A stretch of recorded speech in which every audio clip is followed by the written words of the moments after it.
भारत माता की। श्री नरेंद्र मोदी जिंदाबाद।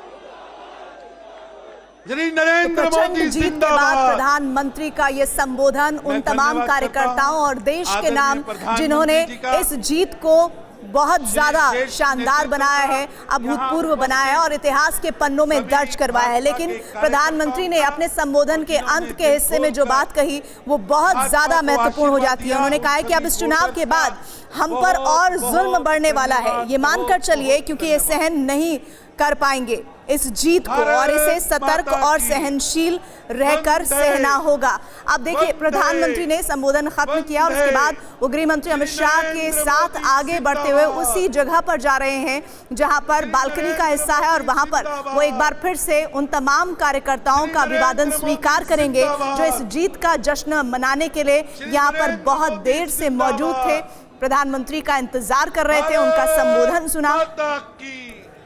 भारत माता की।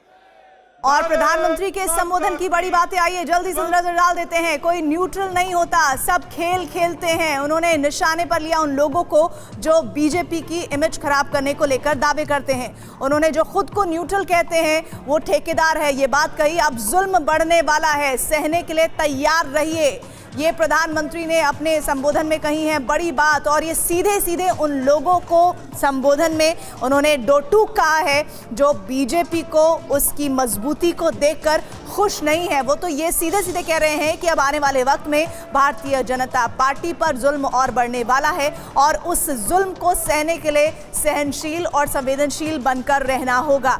तो प्रधानमंत्री कह रहे हैं कि जो लोग अपने आप को न्यूट्रल कहते हैं और न्यूट्रल कहकर अपनी बात को रखते हैं, दरअसल वो ठेकेदार हैं। वो ये तय करना चाहते हैं कि कौन सही है कौन गलत है, लेकिन ऐसे लोगों से बचकर रहना है।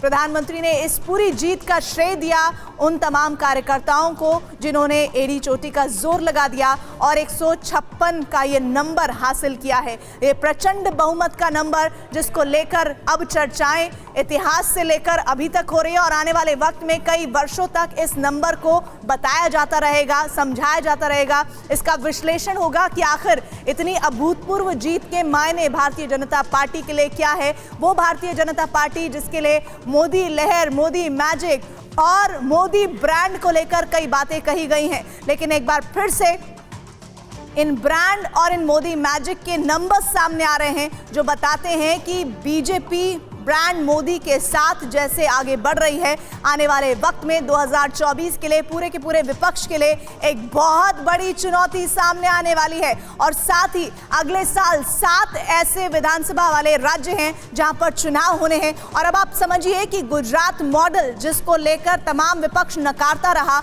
उस गुजरात मॉडल को लेकर ये कैंपेन 2024 तक होगा, इसमें कोई दो राय नहीं है। लेकिन प्रधानमंत्री आप देखिए, जब मंच पर पहुंचे थे तब उन्होंने अभिवादन किया और एक बार फिर से अपने संबोधन को खत्म करने के बाद उन्होंने उस जगह पर वो गए बालकनी वाले इलाके में, एरिया में, जहां पर वो एक बार फिर से अभिवादन स्वीकार करते हुए उन तमाम बीजेपी कार्यकर्ताओं का धन्यवाद देते हुए। लेकिन उन्होंने एक बात जो साफ कह दी है कि जो लोग अपने आप को न्यूट्रल कहते हैं और न्यूट्रल कहते हुए स्टेटमेंट देते हैं उनसे सावधान रहने की जरूरत है, क्योंकि आने वाले वक्त में जुल्म बढ़ने वाला है। सहने के लिए संवेदनशील रहना होगा, सहनशील बनना होगा।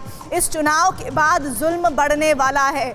ये बात कहते हुए प्रधानमंत्री बताना चाहते हैं कि इस जीत को पचा पाना बहुत सारे लोगों के लिए स्वाभाविक नहीं होगा और ऐसे में इसके अलग अलग तर्क गढ़े जा सकते हैं जिसकी संभावना होगी और उन लोगों से बचकर रहना है और उनके जवाब को देने के लिए सहनशीलता की आवश्यकता होगी। उस सहनशीलता को आपको अपने आत्मसात करके रखना है। प्रधानमंत्री की बातें जो बता रही हैं कि आने वाले वक्त में अब बीजेपी और मजबूती के साथ विधानसभा चुनाव में जाएगी और 2024 लोकसभा चुनाव के लिए अपनी और ज्यादा बेहतर परफॉर्मेंस की उम्मीद लगाएगी, क्योंकि ये वो आंकड़ा था जिस आंकड़े को लेकर किसी ने मुंह से नहीं कहा था, लेकिन बार बार उसे बिटवीन द लाइंस जैसे हम कहते हैं वो जरूर कहा गया था कि रिकॉर्ड मतों से जीत होगी, रिकॉर्ड नंबर्स आएंगे। और वो रिकॉर्ड तोड़ नंबर जब सामने आया तो 182 में 156 सीटों पर बीजेपी ने ये जबरदस्त जीत हासिल की। इस जीत के मतलब आप बाकी जो कांग्रेस और आम आदमी पार्टी और दूसरों के खातों में गई जो सीट्स हैं उससे लगा सकते हैं। अगर वो भी जोड़ लिए जाए, तीनों ही विपक्षी पार्टियों के नंबर जो सामने आए हैं, तो भी वो न के बराबर ही बीजेपी के जीत के नंबर्स के आगे टिकते दिखते हैं। और ऐसे में प्रधानमंत्री जब सीधे सीधे कहते हैं उन लोगों को कि ये जीत उन लोगों के नाम है जिन्होंने पूरी की पूरी ताकत लगा दी गुजरात में अपने आप को जिताने में, उन बीजेपी के कार्यकर्ताओं की उन्होंने तारीफ की, उनको और ज़्यादा मेहनत करने के लिए प्रेरित किया और ये कहा कि अब देखिए आने वाले वक्त में और बहुत सारी चुनौतियां तो होंगी, हम विकास की बात करते हैं, हम उन तमाम लोगों की बात करते हैं जो अंतिम कतार में खड़ा हुआ व्यक्ति है, लेकिन कुछ ऐसे लोग हैं जो न्यूट्रल होकर अपनी बातों को कहते ज़रूर हैं लेकिन असल में वो ठेकेदार हैं। ऐसे ठेकेदारों से बचकर रहने की जरूरत है। ऐसे ठेकेदारों के बारे में उन्होंने कहा कि अगर वो कुछ कहें तो सहनशीलता से जज्ब कर दें क्योंकि आने वाले वक्त में बीजेपी पर जुल्म बढ़ने वाला है।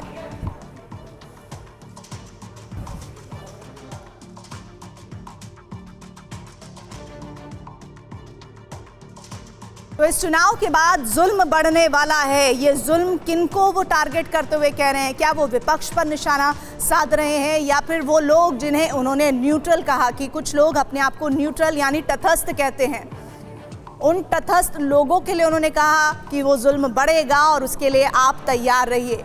गुजरात के लोगों ने जिस तरह का कमाल किया है उसका तो उन्होंने जिक्र किया ही, लेकिन आने वाले वक्त में ये मैंडेट कितनी बड़ी जिम्मेदारी है उसका भी जिक्र करना नहीं भूले प्रधानमंत्री मोदी। और उन्होंने कहा कि 27 साल के इस 5 साल में जो इजाफा हुआ है यानी कि कुल मिलाकर आने वाले 32 साल टोटल अगर हम आंकड़ा देखें तो इन 32 सालों में आप ये समझिए कि अब जिम्मेदारी और ज़्यादा बड़ी होने वाली है क्योंकि एंटी इनकम्बेंसी जिसको लेकर पूरा का पूरा विपक्ष कैंपेन कर रहा था वो प्रो इनकम्बेंसी में दिखी और नंबर 156 तक का पहुंचा।